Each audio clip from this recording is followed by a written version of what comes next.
Olá, bem-vindos à Igreja no Mundo, o programa da Fundação AIS, Ajuda à Igreja que Sofre, aqui na sua televisão. Eu sou o Paulo Aido e é sempre um privilégio saber que posso contar com a sua companhia aí desse lado durante os próximos 50 minutos. Comigo está a diretora da Fundação AIS em Portugal, a Catarina Martins Betancourt, que nos vai comentar os principais temas que estão a marcar a atualidade. Olá, Catarina. Olá, Paulo, e olá também a todos os nossos telespectadores.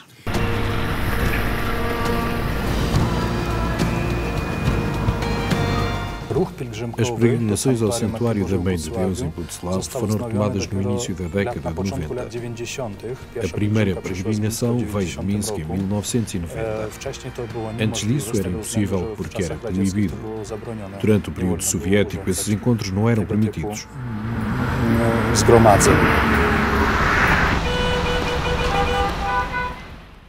Durante muito tempo, no mundo soviético, Deus foi quase um interdito. Rezar era perigoso, muitas igrejas e conventos e seminários foram encerrados e transformados em armazéns, em oficinas, até em pavilhões desportivos. Tudo podia acontecer por lá, menos para rezar. Foi assim também na Bielorrússia. Foi assim até à queda do regime no início da década de 90 do século passado. Desde então, há todo um caminho que tem vindo a ser trilhado. Podemos dizer que a Igreja Católica é muito recente neste país, tal como é recente no sentido de existir sem limites à sua liberdade em muitos dos países que faziam parte desse império que era controlado por Moscovo e que via na religião o ópio do povo. Este vai ser um dos temas do programa de hoje, um programa especial que está a começar agora.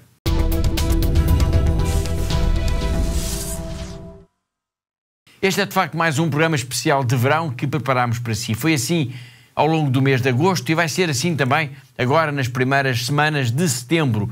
Vamos focar a nossa atenção sempre num país ou numa temática especial. E hoje vamos abordar a Bielorrússia e o mundo do leste, opressivo até à queda da União Soviética. Mas falemos então da Bielorrússia. Este país viveu tempos muito duros durante a ditadura comunista. Sim, Paulo, sem dúvida, como a Bielorrússia, como todas as outras antigas repúblicas soviéticas, de facto sofreram bastante durante as décadas às mãos dos governantes comunistas brutais, como por exemplo Lenin, Stalin e outros líderes soviéticos.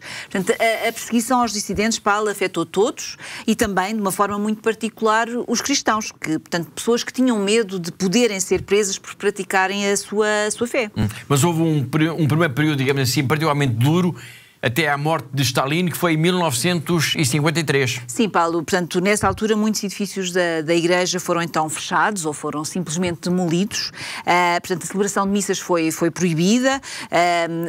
Por exemplo, as aulas de catequese também foram proibidas de acontecer, mas o que se verifica é que, de facto, a fé não morreu. A fé acabou por sobreviver na família, como que uma chama que foi passando de geração em geração, de mais velhos para mais novos, portanto, de avós para netos. Mas houve também, apesar de tudo isso, uma presença da Igreja, embora clandestina. É verdade, Paulo. De facto, a Igreja foi reprimida, mas não foi suprimida, não é? Portanto, e alguns sacerdotes, algumas religiosas e alguns leigos, de facto, foram extraordinários e continuaram o seu trabalho, claro que de uma forma clandestina, como é óbvio, não é? E é importante também aqui, Paulo, nós sublinharmos a coragem destes homens, destas mulheres, que ousaram arriscar as suas vidas para que, e a sua liberdade, claro, para que os outros continuassem então a poder exercer, ou poderem continuar a viver a sua vida enquanto cristãos. Nesses tempos, podemos dizer que se cometeram, de facto, muitas atrocidades contra o povo de Deus. Sim, foram, de facto, Paulo, tempos muito difíceis, muito duros, em que a fé do povo esteve, de facto, à prova. A Fundação AIS esteve muito ligada a estes tempos mais difíceis, a esta chamada Igreja Clandestina de Leste, não é? Uma igreja que foi resistindo, que conseguiu resistir, apesar de todas as dificuldades, e há inúmeras histórias, Paulo, de homens, mulheres, de facto, histórias de coragem extraordinárias, não é? Que não podem ser simplesmente esquecidas da história, devem ser relembradas. Portanto, há pouco o Paulo referiu que as igrejas foram transformadas em depósitos, em armazéns, portanto, em piscinas, mas, de facto, a violência aconteceu até nas mais pequenas aldeias, nos lugares mais remotos destes países, nas aldeias mais remotas destes países. Portanto, há relatos, por exemplo, de aldeias em que, por exemplo, todas as cruzes que existiam foram simplesmente quebradas ou foram destruídas. Foi, de facto, um tempo sufocante que mudou primeiro com a chegada de Gorbachev ao poder e depois, mais tarde, quando se dá mesmo a implosão do regime. Sim, Paulo, portanto, essa viragem foi então no fim dos anos 80 para os anos 90 do século passado. Portanto, a perseguição à Igreja, de facto, diminuiu. As autoridades começaram, inclusive, a devolver alguns edifícios às igrejas, não é? E as capelas começaram a ser devolvidas a todas à Igreja, no fundo, não é? Mas também foi um tempo duro, Paulo, porque, de facto, as comunidades foram, naquela altura, confrontadas, as comunidades religiosas foram confrontadas com a degradação que os próprios edifícios tinham, com toda a necessidade no fundo, de arregaçar as mangas para recuperar todo aquele património. O património tinha sido destruído ou que tinha sido danificado, não é? Vandalizado. Pronto. E, curiosamente, Paulo, há também relatos extraordinários nesta altura da generosidade das pessoas que dividiram, que partilharam o pouco que tinham, as suas reformas pequenas ou os seus salários muito pequenos, que acabaram por partilhar para ajudar a Igreja nesta reconstrução, nesta recuperação dos edifícios da Igreja. Ok, obrigado. Tadeusz Kondrusiewicz é o arcebispo metropolitano de Minsk e presidente da Conferência Episcopal da Bielorrússia. Ele conheceu o fundador da AIS, o padre Werenfried van Straten, que foi um dos esteios do apoio à Igreja nestes tempos da repressão soviética. O arcebispo já foi algumas vezes à sede internacional da AIS na Alemanha e fez questão recentemente de gravar uma pequena mensagem de agradecimento pelo papel que a ajuda à Igreja que sofre tem desempenhado na história e na sobrevivência da Igreja do seu país. Vamos agora escutar estas palavras. My dear brothers and sisters in Christ, I cordially greet all of you. My name is Tadeusz Kondrusiewicz. I'm Archbishop Metropolitan of Minsk-Mohilev. I'm president of the Bishops' Conference of the Catholic Bishops of Belarus. Now I'm here in the headquarters of Aid to the Church in Need, and I'm not for the first time here. For the first time I met the founder of this charity organization, Father Werenfried, in 1990. And I was very much surprised, pretty surprised, that there is such organization which is really going to help to different people, different nations, different religions, different confessions, and helping materially. They're helping, this organization is helping also spiritually, because of the main task of the Catholic Church is to bring people to God, but to fulfill this duty, we have to have churches, we have to have literature, we have to have media, we have to have priests and nuns. We need formation of priests and nuns, and without this help, it would be difficult, even impossible. Without this help, it would not possible even to dream about renovation of the Catholic Church in the countries of the former Soviet Union, also in Belarus. And I'm very, very grateful to the Aid to the Church in Need for all they did and they continue to do. And may Almighty God bless this organization. May Almighty God bless you, the Father and the Son and the Holy Spirit.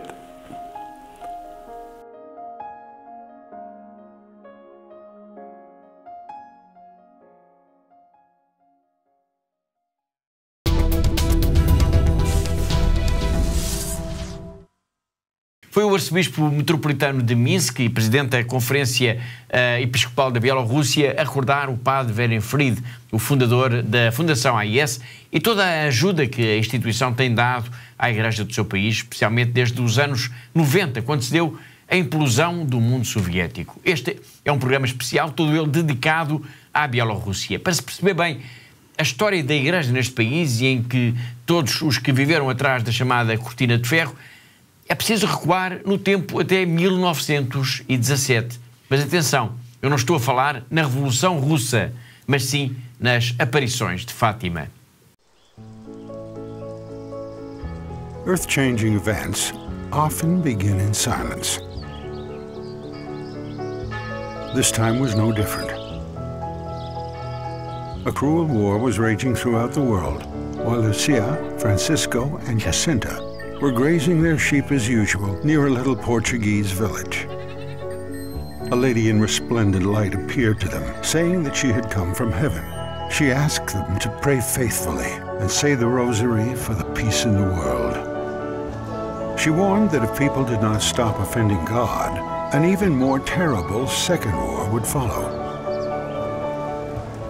A multitude of pilgrims began coming to Fatima. During one of the following apparitions, the Mother of God asked for Russia to be consecrated to her Immaculate Heart.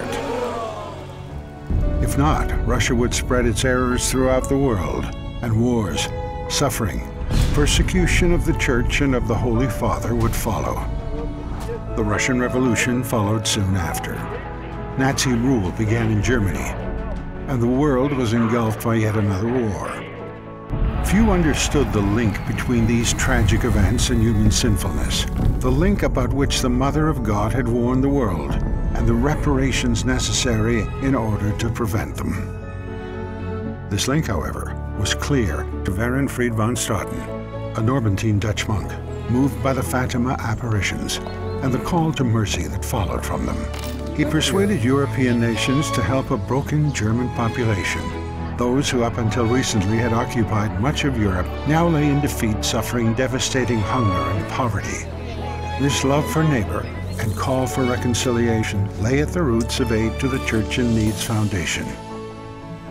In this aftermath, the communists too were sowing death and terror behind the Iron Curtain, resulting in the annihilation of over 60 million people.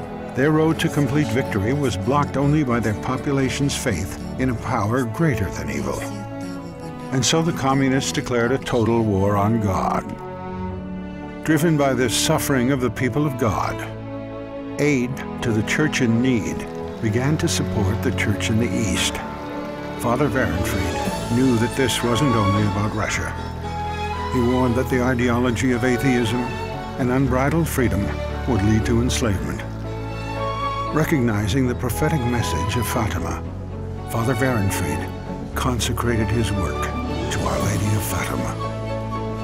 Today, Aid to the Church in Need, a pontifical foundation, continues its service to Christians around the world through information, prayer, and action, wherever they are persecuted or oppressed or suffering material need. The charity supports projects around the world, thanks to private donations from people who also believe in the power of love and mercy, and in the triumph of the Immaculate Heart of Mary.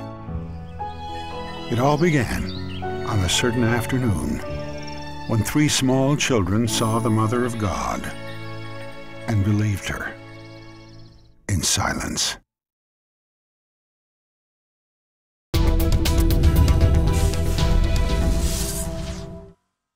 Esta história que acabámos de escutar remete-nos para esse ano decisivo que foi 1917, ano da Revolução Russa e ano também das aparições de Nossa Senhora em Fátima.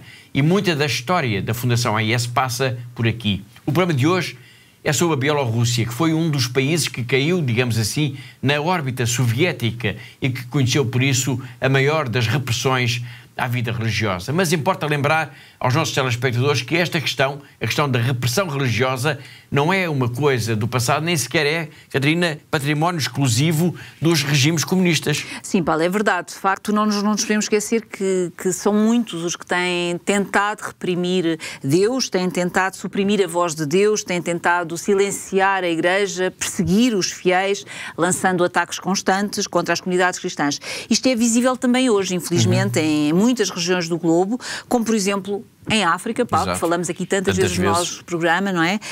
Onde o terrorismo militante representa, de facto, uma ameaça existencial às comunidades cristãs nesta região, mas é também assim, por exemplo, no Médio Oriente, onde ainda há poucos anos nós assistimos à ocupação de vastos territórios, quer da Síria, quer do Iraque, por grupos terroristas, como o Estado Islâmico e também outros grupos jihadistas, mas também temos, Paulo, por exemplo, a ameaça dos regimes autoritários, que também perseguem os cristãos e que também tentam, de facto, suprimir a fé da população, a fé do povo, como é, por exemplo, o caso extremo da Coreia do Norte. Exatamente. E ontem, como hoje, a Fundação AIS procura estar presente, dando resposta aos desafios que se colocam à Igreja nos países e nas regiões onde é mais perseguida. Ontem, como hoje, há quem queira silenciar a comunidade cristã e são muitos os lugares que estão assinalados a vermelho no mapa da liberdade religiosa. Vermelho, a cor do sangue dos mártires.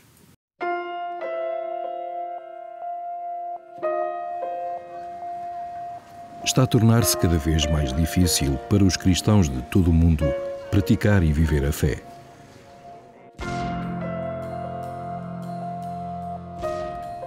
Em muitos lugares, os nossos irmãos e irmãs sofrem pelo seu amor a Cristo. A missão da ajuda à Igreja que sofre é construir uma ponte de amor que permita que a Igreja que sofre e é perseguida testemunhe a sua fé, inspirando aqueles que a ajudam. Hoje, a Ajuda à Igreja que Sofre, ou AIS, é uma fundação pontifícia com alcance internacional em expansão. 23 secretariados nacionais em todo o mundo, apoiando mais de 5.000 projetos anualmente em mais de 145 países. Através destes projetos, a AIS apoia a Igreja no seu serviço de oração e de ação a centenas de milhões de pessoas, dando não somente uma resposta atempada às necessidades urgentes, mas também um sinal de solidariedade aos nossos irmãos e irmãs em Cristo. Hoje em dia é necessária muita desta ajuda no Médio Oriente, onde a presença cristã enfrenta uma ameaça existencial. A perseguição iniciada por grupos fundamentalistas provocou um êxodo sem precedentes. A AIS está empenhada em ajudar estes cristãos deslocados com respostas concretas à forte esperança e fé que mantêm no meio desta situação devastadora. Lá e por todo o mundo, a AIS apoia a construção e a reconstrução de igrejas, casas de Deus merecedoras da vida sacramental e onde as comunidades católicas se reúnem para prestar culto, rezar e serem fortalecidas na fé. Ao realizar este trabalho, é parte essencial da missão da AIS informar acerca deste sofrimento oculto dos católicos no mundo. A AIS elabora e distribui a nível internacional 2 publicações exaustivas: o Relatório da Liberdade Religiosa no Mundo, uma análise à ameaça à liberdade religiosa em 196 países, e o Relatório Perseguidos e Esquecidos, uma avaliação e classificação daqueles países onde os cristãos são perseguidos e oprimidos por causa da sua fé.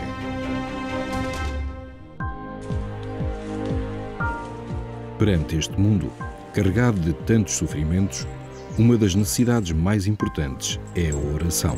A AIS apoia as religiosas de vida contemplativa, permitindo que, com a sua humanidade, libertem uma poderosa fonte de amor de Deus. São as religiosas de vida ativa que cuidam daqueles que carecem de ajuda espiritual ou material, principalmente nas regiões isoladas. A AIS apoia anualmente mais de 12.000 religiosas, ajudando-as a viver a sua vocação. A AIS também contribui para aqueles sacerdotes que mantêm viva a fé nas suas comunidades, mas que, contudo, vivem na pobreza. Anualmente, 43.000 sacerdotes recebem estipêndios de missas dos benfeitores da AIS, que solicitam a celebração de missas pelas suas intenções. Estes testemunhos inspiram jovens corajosos a oferecer a sua vida para servir a Igreja. Mas nas regiões pobres, responder a este chamamento é um percurso difícil. Para aliviar esta necessidade, todos os anos a AIS apoia a formação de aproximadamente 13.000 destes futuros padres por todo o mundo. Onde os fiéis não podem ir à Igreja, a AIS ajuda a Igreja a ir até aos fiéis, providenciando os meios de transporte necessários aos padres, religiosas e catequistas para servirem nas áreas mais remotas. Para ajudar a ensinar o Evangelho, a AIS apoia a tradução, impressão e distribuição de mais de 51 milhões de cópias da Bíblia para crianças em 190 línguas. Para muitos, este catecismo com ilustrações coloridas é o único livro que alguma vez terão. A AIS recebe pedidos de ajuda não só para livros, mas também para estações católicas de rádio e de televisão, bem como para a formação de pessoal qualificado para ajudar a espalhar a mensagem do Evangelho nos média. A cruz, o sinal da promessa de Deus, tem guiado o trabalho pastoral da ajuda à Igreja que sofre. A viga vertical une-nos ao amor de Deus e a viga horizontal estende este amor aos nossos irmãos e irmãs. É a cruz que também tem inspirado os benfeitores da AIS a ajudar aqueles que não conseguem levar as suas cruzes sozinhos. Eles estão a ser testados na fé. Nós estamos a ser testados no amor.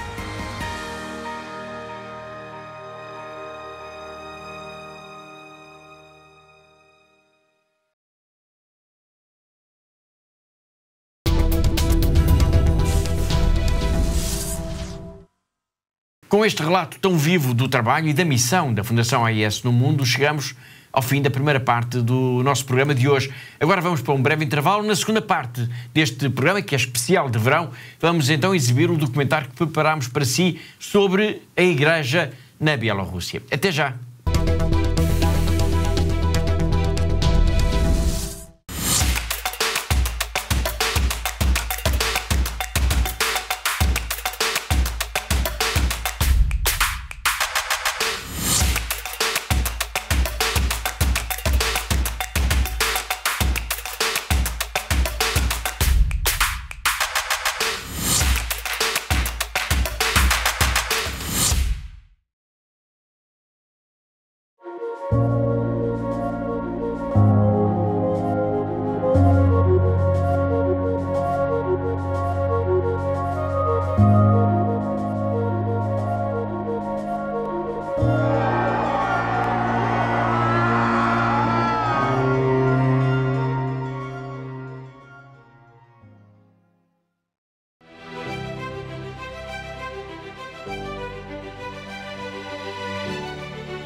We have very beautiful house because you support us. So thank you very much. Thank you.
Thank you to all our benefactors. Continúen con esta linda misión de ayudando a la Iglesia en lugares tan sufrientes.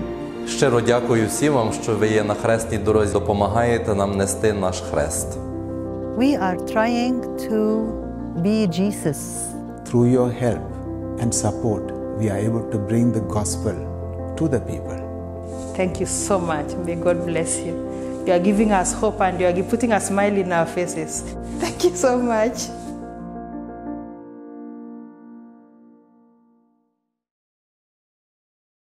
ACN apoya a sacerdotes en todo el mundo con intenciones de misas que nos ayudan tanto espiritualmente como materialmente, para nuestro propio bien y el bien de nuestras comunidades.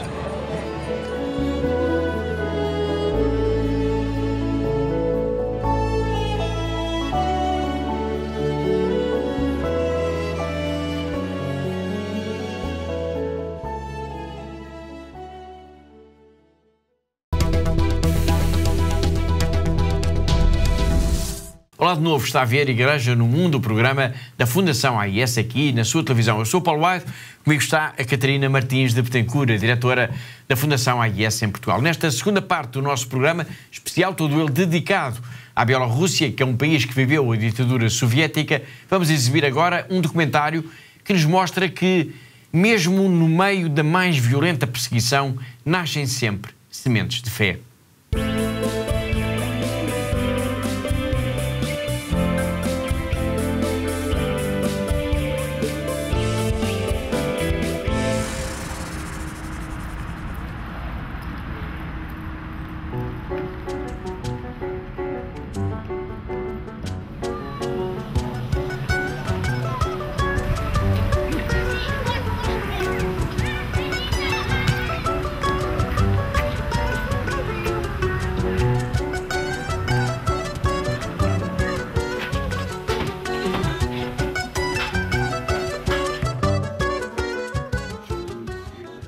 Leva a mochila.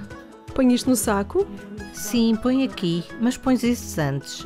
O creme está aí, certo? Tens de levar o protetor solar. Vou pôr no saco pequeno, não te esqueças. Certo, e leva também o protetor solar. Não leves o pequeno, leva o maior para caber tudo. Leva o maior? Sim, o maior. Tudo junto, o shampoo também? Não, só o resto. O shampoo vai à parte. E não precisas levar isto, acredita, vais sobreviver sem isso.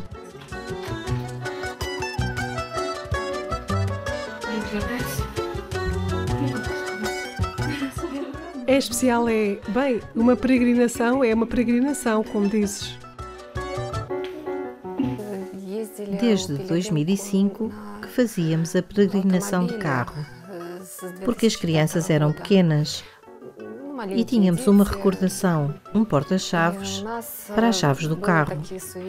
Comprámos esse porta-chaves com a imagem de Nossa Senhora de Буцлав. Мы набыли такий брелок с образом Мати Божией Буцлавской. A camisa é muito, digamos, estilo cowboy. Escuta, talvez não seja boa ideia ir de chinelos para a igreja. Podemos estar de chinelos na igreja? Vou levar uns destes. Mas em 2008 tivemos um acidente. Íamos de carro, o meu marido, o meu filho mais novo e eu, quando um condutor alcoolizado embateu contra nós de frente. Foi um milagre termos sobrevivido. Nasceu na minha alma um desejo de fazer uma peregrinação a pé a Nossa Senhora de Буцлав para agradecer o milagre de nos ter salvo. И она нас вырятовала.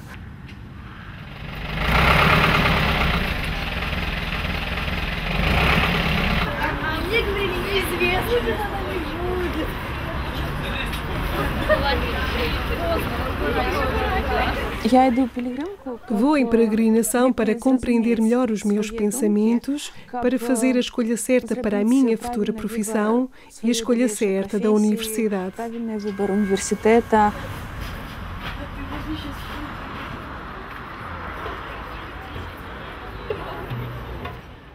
Peregrinos, conseguem ouvir-me?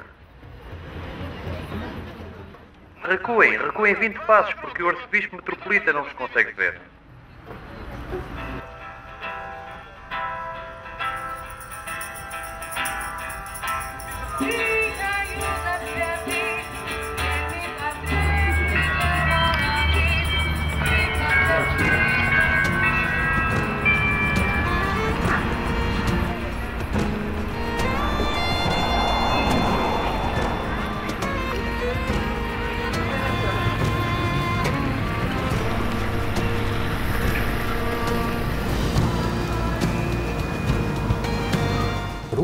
As peregrinações ao Santuário da Mãe de Deus em Butzlav foram retomadas no início da década de 90.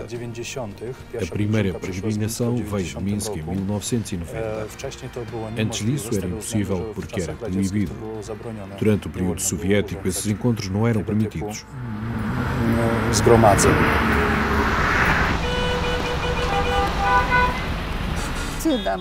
Sempre reconhecemos que somos católicos. Íamos sempre a pé para a igreja mais próxima, que ficava a 14 quilómetros. Íamos em família à igreja todos os domingos. Eram bons tempos.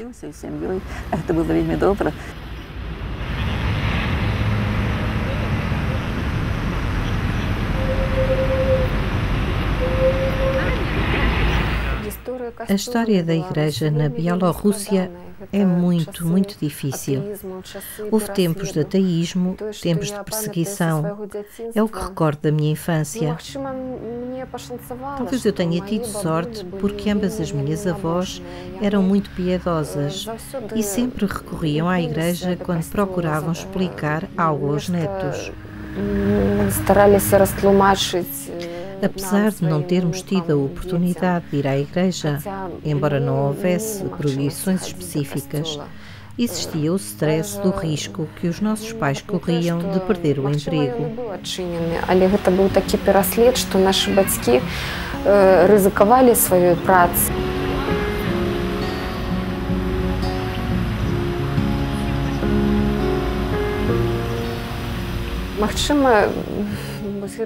Talvez tenham sido as orações da minha avó que permitiram que a fé tenha nascido nas nossas almas como uma semente e crescido como a erva que rompe o asfalto.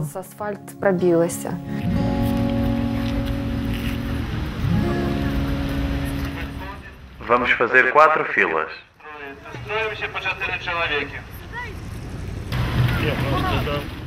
Fazer as filas. Não se esqueçam dos estandartes. Não se esqueçam da boa disposição.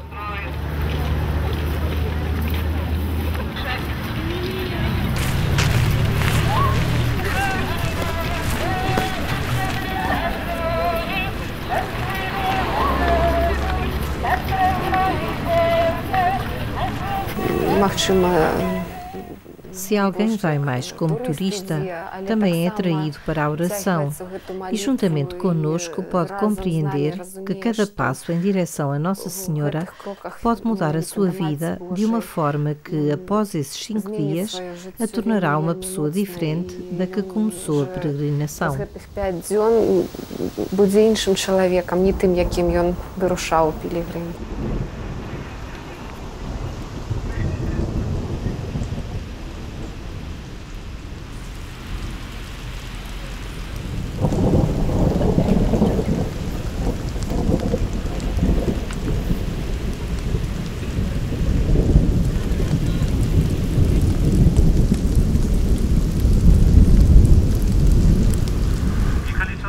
A primeira coisa que sentimos quando vimos ao mundo é o amor de uma mãe.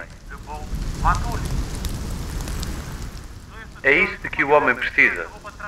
A primeira coisa é Deus. Deus ama-te, mas também tens de o amar. Esse é o primeiro passo. Essa é a primeira tarefa.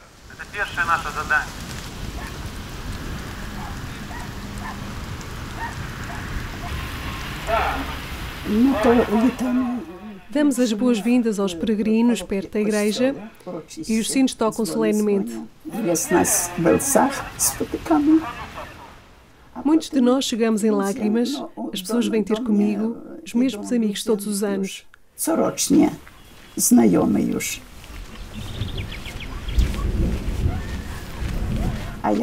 Deixo o quarto e a cama para os peregrinos. E o meu marido e eu dormimos no chão. É uma noite mal dormida, mas é um sacrifício.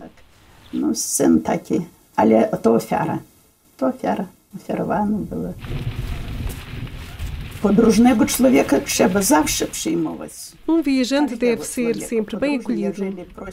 Cada pessoa em viagem, se pedir um teto, deve ser acolhida. Ainda mais no caso dos peregrinos, porque é um sacrifício meu para a Mãe de Deus.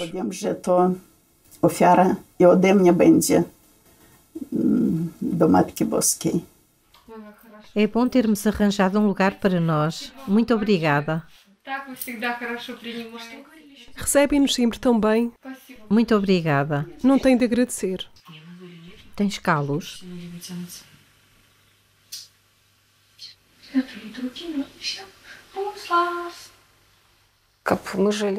Há 30 anos não podíamos viver assim.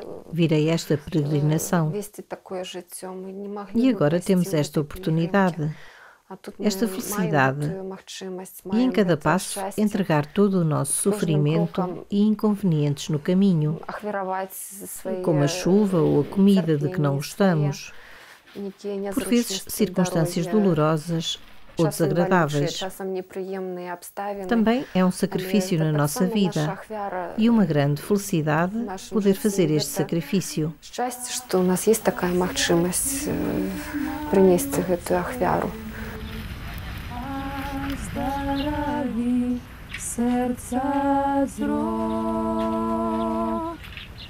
Милость Твоя досягает неба, правда Твоя выше зор.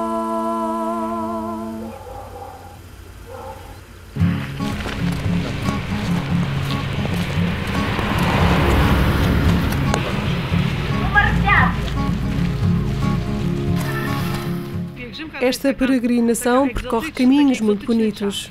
O homem encontra-se com a natureza e é lindo.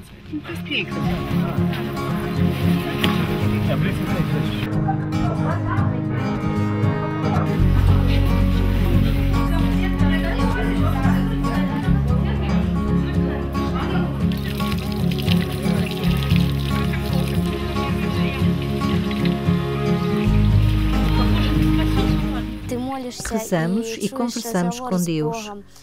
Os nossos pedidos ouvem-se melhor e o nosso desejo é mais, mais.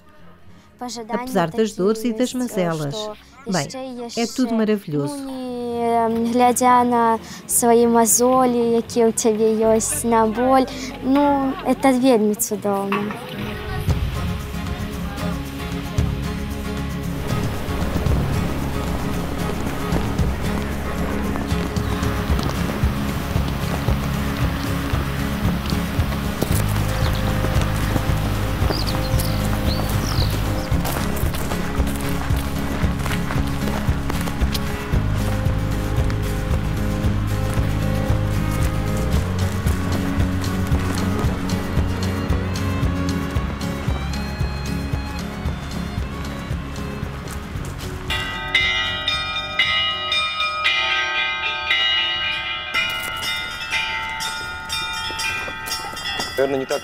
Não se encontra frequentemente um estado de espírito tão vivo e alegre como o das pessoas que vão para Butslav. Há um momento em que de repente nos sentimos afastados da vida que nos rodeia, de todas as responsabilidades, até das boas, e dedicamos esse tempo a Deus.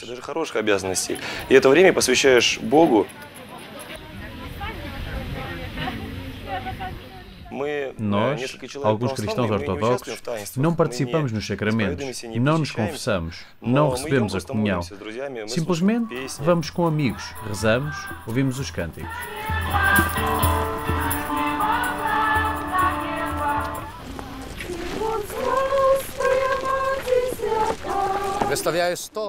Muitas vezes põem as mesas cá fora. Comida, leite, compotas, bebidas, refeições. E nós dizemos, não é preciso. Explicamos que é uma peregrinação de jejum. São 127 quilómetros a jejuar apenas a beber água. Chamamos-lhe a pão e água. Mas todos têm água ou tiram água de um poço no caminho e paramos para descansarmos. Vamos durante uma semana, 8 ou 9 dias, só com água e regressamos a casa saudáveis e felizes. Demoramos alguns dias até regressar gradualmente à nossa alimentação e verificamos 10 ou 11 dias depois que ficamos com melhor saúde espiritual e seguramente física.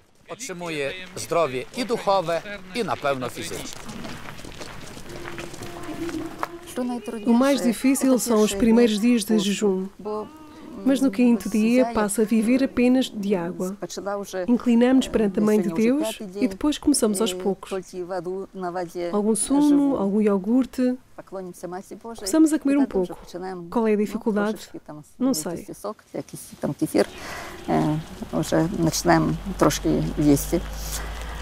А что тут тяжкого, я не ведаю.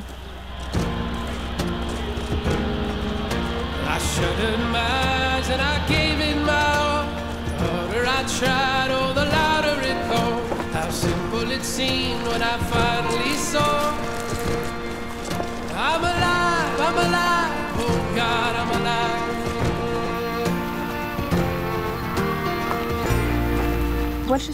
A maioria dos meus amigos são ortodoxos. Por isso só disse que ia em peregrinação à minha melhor amiga. Porque por vezes fazem perguntas sem sentido. Por que é que eu vou? As pessoas não compreendem isto. Por que é que eu vou fazer mais 100 km a pé? Que sacrifício! З якою метою можна пройти більше, ніж 100 кілометрів пешу? Такі ахвяри. Não, eles não compreendem o que é uma peregrinação. Não conseguem compreender.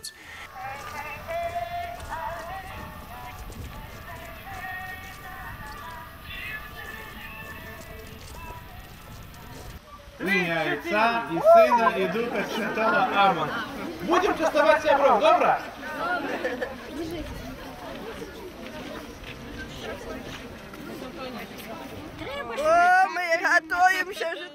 Estamos a preparar-nos.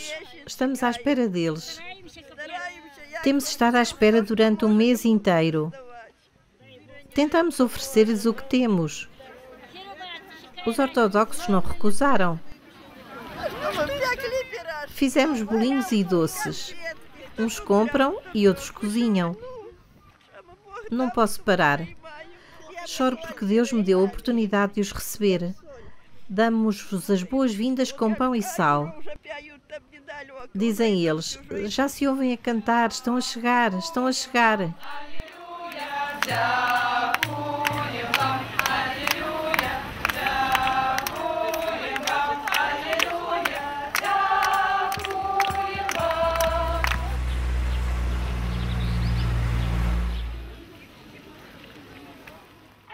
Cozinha. Cozinha, o jantar está pronto ou não?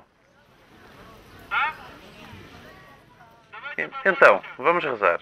Em nome do Pai, e do Filho e do Espírito Santo. Amém. Abençoa, Senhor, estes dons que vamos tomar em Teu nome. No ano passado fui em peregrinação com uma rapariga que depois se tornou minha namorada e agora é minha mulher. Casámos esta primavera.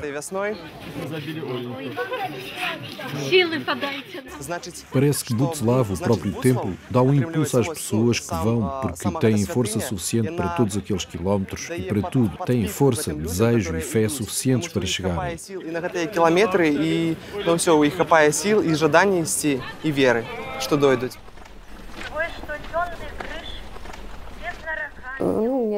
Participar na Santa Missa ao domingo, isso não existia na nossa família, mas celebrávamos sempre a Páscoa e também era proibido trabalhar ao domingo.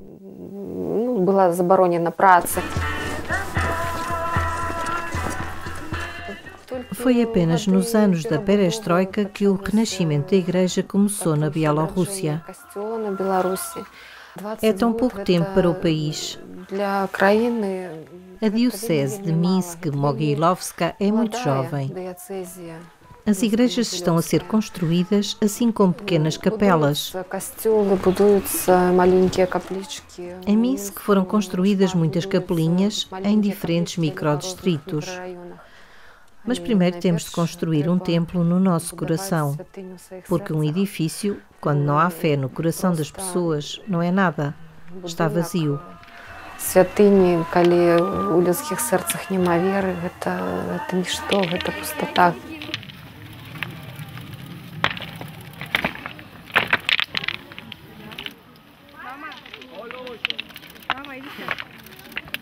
Брат Виктор, подойдите, пожалуйста, сюда. Где им сейчас сюда? Охотненько подойдите.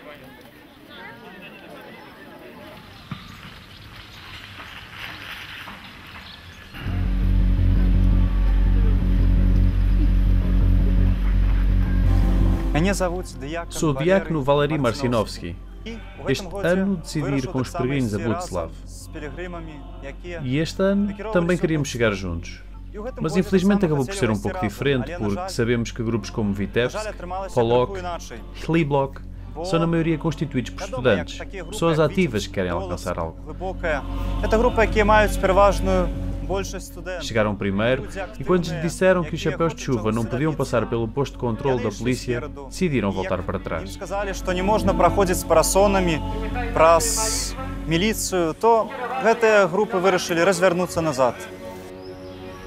Будьте пошутные нашим Богом Отцом.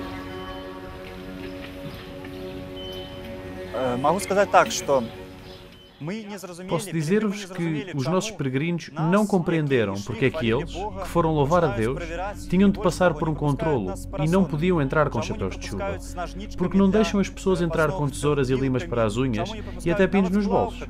Era incompreensível. E foi por isso que as crianças se revoltaram. Desconfiar tanto de nós. Creio que se trata de um desrespeito para com as pessoas que peregrinaram durante 2, 6 ou 8 dias, dedicaram o seu tempo e aqui receberam este tratamento.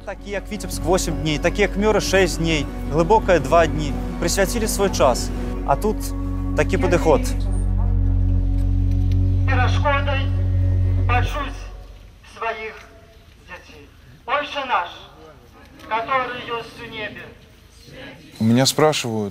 Às vezes perguntam-me onde vou de férias e eu respondo que tenho a oportunidade de aproveitar este tempo para fazer uma peregrinação. Muitas pessoas riem-se, também se riram de mim e disseram: não compreendo a tua vida, como é que podes viver assim? E eu respondo-lhes: eu também não compreendo a tua vida, compreendo muito bem a minha e gosto dela, e não vejo nada de vergonhoso.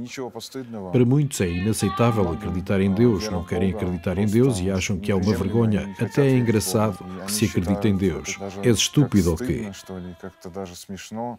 Eu acredito porque tenho a certeza de que Deus existe, porque se não há Deus, a vida não tem sentido. No entanto, a vida tem sentido e mais cedo ou mais tarde, todos nós encontraremos o nosso Criador, o nosso Deus.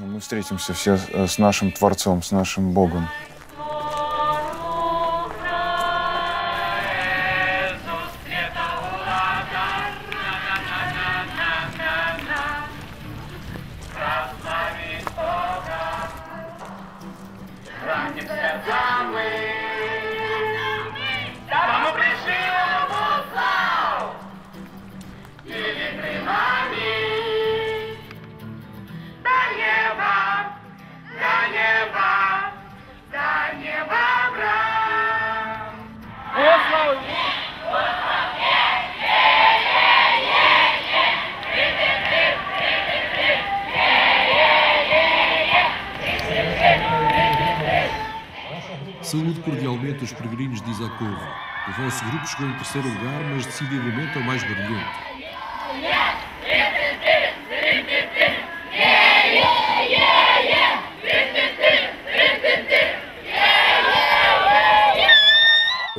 É o maior encontro de católicos.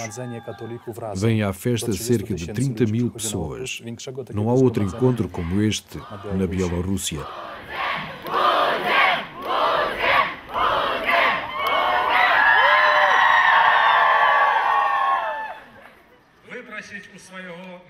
Peço a graça de Deus para cada um de vós.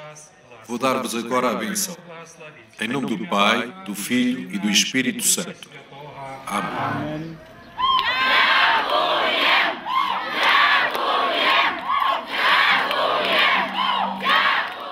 Budzlav é um lugar sagrado. A primeira vez que aqui vim como seminarista, quando olhei para o ícone de Nossa Senhora, impressionou-me que a Mãe de Deus estivesse a sorrir. O ícone de Budzlav está pintado de tal forma que a Mãe de Deus sorri e isso encanta uma pessoa para toda a vida. To porywa człowieka na całe życie.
Todos na igreja vêm de vilas, aldeias ou ruas diferentes. Mesmo que não nos conheçamos, em nome de Deus somos uma família. Todo o país está em movimento como um organismo vivo. Os pulmões trabalham, o sangue corre, e se não houver peregrinos, não haverá peregrinações. E sem isso, os países católicos ou cristãos não serão os mesmos. І теж невідомо, як би виглядав ten чи інший край католицький, християнський.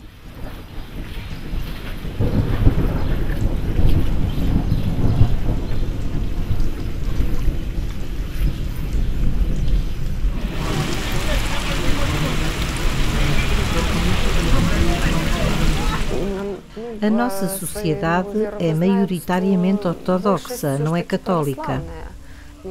É muito importante para toda a sociedade que a construamos juntos com base no amor, na ajuda mútua, na bondade mútua, neste tipo de prioridades. Estas prioridades estão presentes no nosso povo, mas talvez não sejam muito profundas. Os anos de ateísmo passaram sem qualquer sentido para a sociedade. Muitas famílias distanciaram-se da igreja. É comum que um homem bom, sem filiação religiosa, sinta com certeza uma centelha a arder no seu coração ao olhar para o ícone de Nossa Senhora.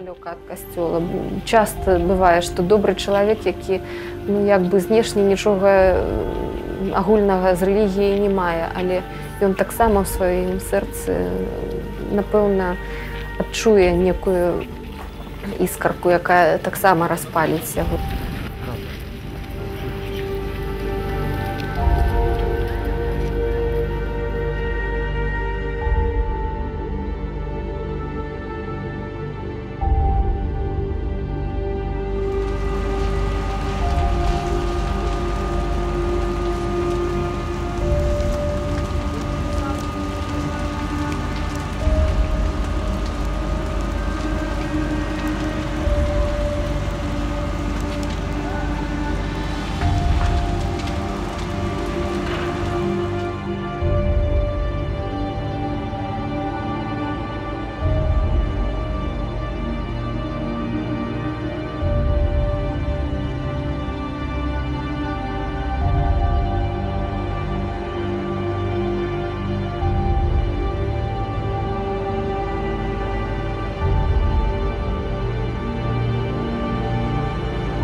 Foi o documentário que preparámos para si sobre a Bielorrússia. Para a semana cá estaremos com mais um tema e também com um novo país em análise. Resta-me agradecer a colaboração da Catarina, assim como de todos os que ajudaram a editar, a produzir e levar até si este programa. Para mim, Paulo White, foi um gosto, como sempre, saber que esteve aí desse lado da nossa companhia. Despeço-me com amizade. Até ao próximo programa. Até à próxima semana, se Deus quiser.